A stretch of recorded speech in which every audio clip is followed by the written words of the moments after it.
Hi friends, welcome to our YouTube channel. మీరు చూస్తున్నారు షోనారాజ్ movie reviews. So మనం ఎన్ని రోజుల నుంచి వెయిట్ చేస్తున్నాం. మిరా మూవీ అయితే థియేటర్ లోకి అయితే వచ్చేస్తుంది. సో ఈ మూవీలో ముఖ్య పాత్రగా అయితే తేజస్రాజ గారు నటించారు. మళ్ళీ హనుమాన్ మూవీ తర్వాత ఈ మూవీలోనైతే మన తేజస్రాజ గారు కనబడతారు. అలాగే మంచు మనోజ్ గారు కూడా కనబడతారు ఈ మూవీలో. విషయానికి వచ్చేసరికి ఈ మూవీ టాప్ అయిన బ్లాక్ బస్టర్ అని ఈ వీడియోలో. అలాగే ఈ మూవీకి బడ్జెట్ ఎంత పెట్టారు, కలెక్షన్స్ డివైన్ కలెక్షన్ ఎంత వచ్చి ఈ వీడియోలో మొత్తం క్లారిటీగా. సో మన వీడియోని అయితే ఎడిట్ చేయకుండా లాస్ట్ పూర్తిగా చూడండి ఫ్రెండ్స్. మన వీడియోలోకి వెళ్లే ముందు మన వీడియోని లైక్ చేయండి. మరిన్ని ఇలాంటి మూవీ రివ్యూస్ కోసం మన ఛానల్ అయితే సబ్స్క్రైబ్ చేసుకోండి. ఆల్ బటన్ మీద క్లిక్ చేసి పెట్టుకోండి. ఓకే, మూవీ చూసుకున్నట్లయితే స్టార్టింగ్ 40 minutes మనకి ఏదోలా అనిపిస్తుంది మూవీ. కానీ దాని తర్వాత వచ్చే ఎలివేషన్ సీన్స్ కానీ, ఆ ఎమోషన్ సీన్స్ కానీ, ఆ విఎఫ్ఎక్స్ కానీ, ఆ వచ్చే సాంగ్స్ కానీ మనకి వేరే లెవెల్ అనిపిస్తుంది అని చెప్పి ఫ్యామిలీ ఎంటర్టైన్మెంట్ మూవీ అని కూడా చెప్పొచ్చు. అంటే ఫ్యామిలీ అందరూ కూర్చొని చూడొచ్చు అని చెప్పొచ్చు. సో ఈ మూవీలో విఎఫ్ఎక్స్ చూసుకున్నట్లయితే వేరే లెవెల్ ఉంటాయని చెప్పుకోవచ్చు.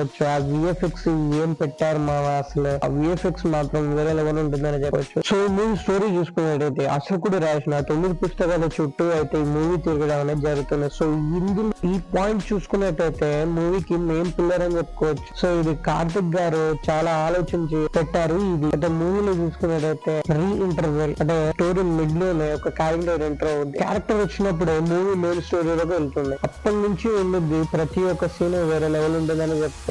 సో మీ అందరికి ఒక డౌట్ అయితే వచ్చి ఉంటుంది. సో మూవీ పేరు అయితే మిరా అని పెట్టారు. సో మిరా అనే దానికి బ్యాక్ స్టోరీ మళ్ళీ ఏమైనా ఉంటుందా లేకపోతే నార్మల్ గా పెట్టేస్తారా ఒక డౌట్ అయితే అందరికి క్యాజువల్ గా ఉండే ఉంటుంది. సో ఈ మూవీలో చూసుకున్నట్టయితే మిరా అనే పేరు కూడా బ్యాక్ స్టోరీ ఖచ్చితంగా ఉంటుందని చెప్పుకోవచ్చు. ఈ మిరా అనేది పేరుకి ఖచ్చితంగా ఒక బ్యాక్ స్టోరీ ఉంటుంది. ఆ బ్యాక్ స్టోరీ అనేది మధ్యలో చెప్తారు మనకి మూవీలో. ఇది మీకు తెలుసు, ఒక ఎంత పెద్ద సినిమా అయినా కానీ, ఒక ఫైట్ సీన్స్ వచ్చినప్పుడు కానీ, లేదా ఎమోషన్ సీన్స్ వచ్చినా కానీ అక్కడ బీజిఎం అనేది క్రూషియల్ రోల్ ప్లే చేస్తుందని మీ అందరికీ తెలుసు. సో అదే బీజిఎం సాంగ్స్ కానీ ఆ గట్టిగా లేకపోతే సినిమా ఎంత పెద్ద హిట్ కొట్టినా ఏదో లోపం ఉన్నట్టే ఉంటుంది. సో అలాంటిది ఏది లేదు ఈ మూవీలో. మంచిగా మ్యూజిక్ డైరెక్టర్ మంచిగా మ్యూజిక్ ఇచ్చాడని చెప్పొచ్చు. మూవీకి ఒక్కొక్క బీజిఎం చూసుకున్నట్టయితే, సాంగ్ చూసుకున్నట్టయితే ఎక్సలెంట్ గా వచ్చాయని చెప్పుకోవచ్చు. సాంగ్ వినే ఉంటారు, వైబ్ ఉంది. ఆ సాంగ్ లో మ్యూజిక్ గానీ, ఆ ఫ్లూట్ మ్యూజిక్ గానీ ఎంత చక్కగా ఇచ్చారో అంతకంటే చక్కగా మూవీలో ఉండే బీజిఎంస్ కానీ సాంగ్స్ కానీ ఉంటాయి. సో మూవీలో చూసుకున్నట్టయితే శ్రేయ కూడా ఒక సాలిడ్ క్యారెక్టర్ అనేది ఉంటుంది. అలాగే సెకండ్ హాఫ్ లో చూసుకున్నట్టయితే శ్రేయ ఉండే సీన్ ఎక్దమ్ సాలిడ్ ఉంటుంది. అలాగే ఆ ఫైట్ సీన్స్ ఉంటాయి. అలాగే ఆ సీన్ చూసుకున్నట్టయితే మనకి ఏకంగా అరుంధతి అనేది గుర్తొస్తుంది ఒకటేసారి.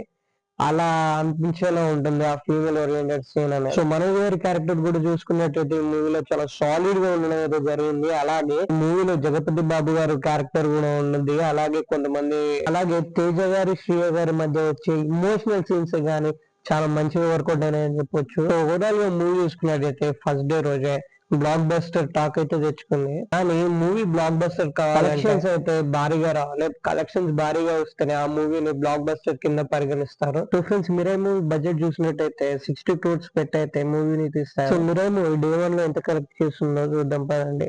సో మిరా మూవీ వచ్చేసి డే 1 లో వరల్డ్ వైడ్ గా అయితే 18.35 crores అయితే కలెక్ట్ చేయడం అయితే జరిగింది.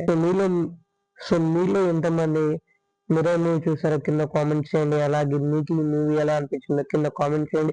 మళ్ళీ నెక్స్ట్ మూవీ రివ్యూతో కలుద్దాం ఫ్రెండ్స్. బాయ్.